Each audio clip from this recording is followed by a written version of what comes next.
All right, hey folks. So today's video is going to be about progressive overload. Great topic, a fundamental factor in building muscle. And I want to talk about some misconceptions. This misconception that progressive overload is only accomplished by adding weight to the bar. And actually, there's some nuance to that. And I think not understanding what I'm about to say in this video mostly harms intermediates. So people who are just fresh out of beginner gains. When you're a beginner, things are pretty easy. You go to the gym, you train hard. Next session, you can add more weight to the bar. It's pretty simple as long as you get your food right, you sleep right. But at a certain point, that gets harder. And as you all know, you run into what we call the intermediate plateau. And this is who this video is mostly aimed at. So if your gains have dried up and you can't figure out why, this is probably going to help you. I also want to cover the difference between progressive overload as an outcome versus progressive overload as a method, and tell you a little bit about what mechanical stress is and why that is relevant to this discussion, and end with a practical example. So when it comes to progressive overload, understanding what it is, people tend to really like to dumb things down. And I appreciate that. I think in the beginning it works. So people think it makes sense because they go to the gym, they train, they gain, progressive overload works. Fantastic. So it makes sense, and everybody has had some success with just going to the gym, adding weight to the bar. So it's an appealing, simple truth. So people tend to dumb this down and say things like, don't bother doing higher volumes, don't bother doing anything fancy like that. Just do 1 or 2 sets once a week, add weight where you can, and train really hard. Nothing inherently wrong with that advice, and it works for as long as it works. But at a certain point, it will stop working. Now, for me, that point was about a 200-pound bench, 300-pound squat, 400-pound deadlift. I could just go to the gym, use fairly low volumes, just train really, really hard and add weight to the bar. Dead simple. At a certain point, I couldn't add weight every session, so I had to add reps. But in general, I used regular progressive overload, adding reps, adding weight, using my little plus ones over the course of the first couple of years. And that was fantastic. It worked. However, it led to a hard stall, which for me was at about the 200, 300, 400 mark. So what I did to fix that was what I'm about to detail in this video. But before we get to the practical example, I think we need to differentiate between progressive overload as an outcome, that is being able to add weight to the bar, versus increasing mechanical stress as a method to allow you to do more progressive overload, to allow you to add weight to the bar. This is 2 different things.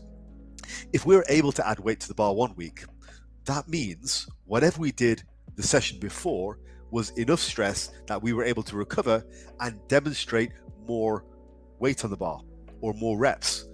So progressive overload as an outcome is actually not the method we use. And this is the beginnings of the misconception, because if you are able to add weight to the bar, it means whatever you did previously was enough for you to be that little bit bigger and stronger, so you can do that. And that's really important to remember. These are 2 separate things. The method that you used the week before, that was what you did to allow you to add weight this week. So there's a difference between method versus outcome. Outcome, progressive overload. Method might be adding more weight to the bar, but it might also be a range of other things, because at a certain point, just adding weight to the bar won't work. That is basically the intermediate plateau. So previously, I mentioned this term mechanical stress. Now, you're probably used to hearing the term mechanical tension. However, I think a more accurate way of looking at things is mechanical stress. Mechanical tension is really just the amount of tension your muscles are feeling. So that is generally via weight or via a stretch. Mechanical stress is more of an encompassing term which looks at not only intensity, but also volume and frequency as well, because it's not all about weight on the bar. You have to do enough of that weight on the bar.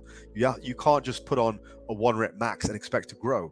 That's not going to grow you very much. You need more. So we can't just think of mechanical tension.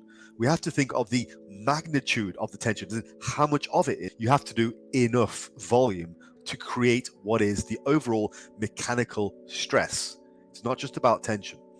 So we could go super heavy, we could go 1 rep with lots of tension, but that won't result in a lot of growth. We need to have the magnitude of stress. So 1 or 2 sets, no matter how hard they are are only going to give you a finite amount of mechanical stress. Now, for some of you to begin with, that's going to be enough. Great, it's going to be enough. As I say, for me, it was enough up until a point.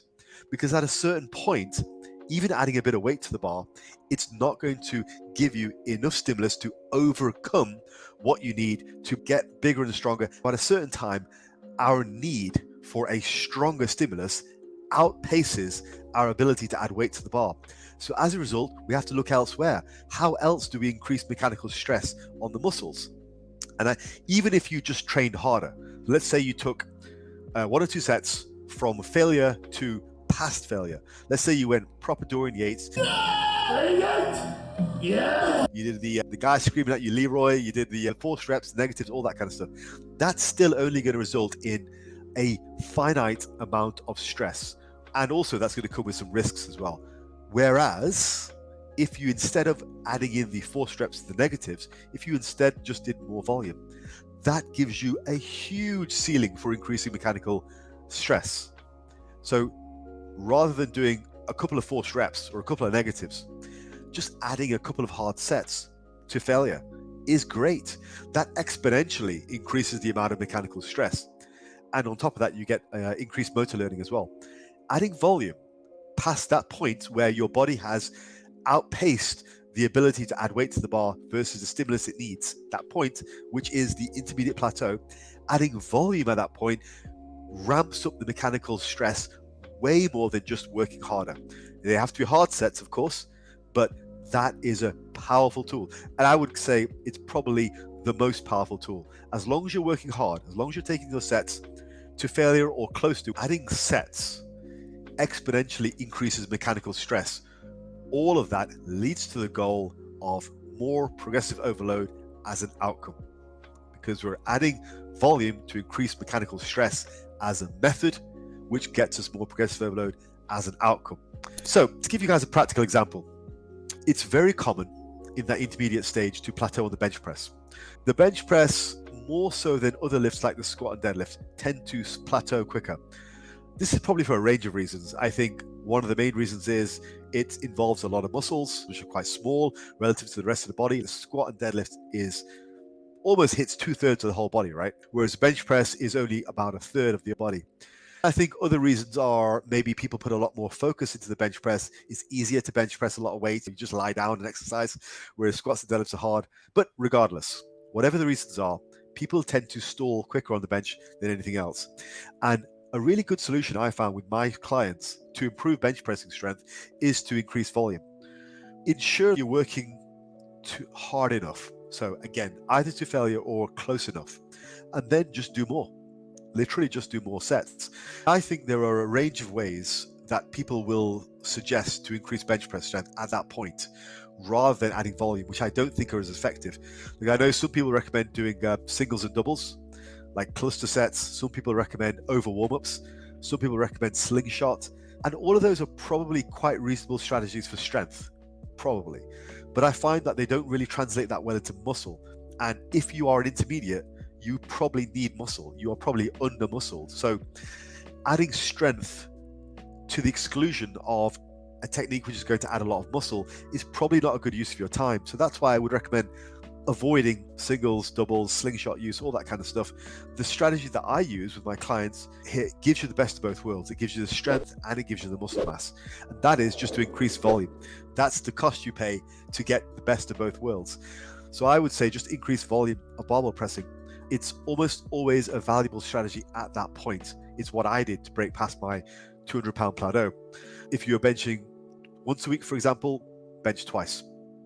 As a general rule, in the people in the intermediate range, I've got them benching twice a week, almost always, for around 12 to 14 sets of barbell pressing total, which is normally split across 4 exercises. So usually that is bench press on both days.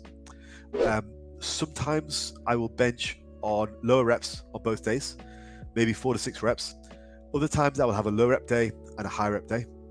And I will also follow that up with 2 additional barbell pressing exercises. So on one day, you'll have 2 presses, a bench, and an assistance. On the other day, a bench and an assistant's 4 exercises during the week altogether for about 12 to 14 sets. So you're doing about 3 to 4 sets per exercise.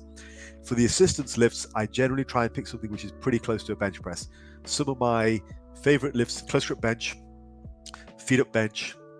Incline close grip is okay, but that kind of depends on the person and how they bench. Incline bench is good.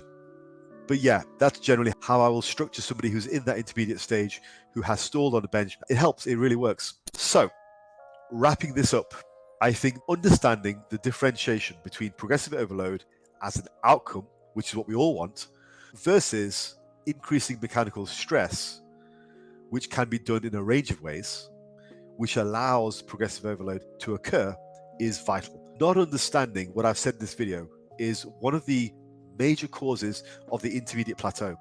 In the example I gave you, increased volume was a route to increasing mechanical stress, which then results in more progressive overload. That's why I always say in these debates, all that really matters is progression. Be loyal to your results and nothing else. Keep your eye on progression. Don't get sucked into this zealotry that people have about higher volume this, higher intensity. Just be loyal to your results. That's all that matters. If at the end of the day you're able to progress, nothing anybody says matters. Okay, right, with that in mind, have a great day, get progressing, and speak to you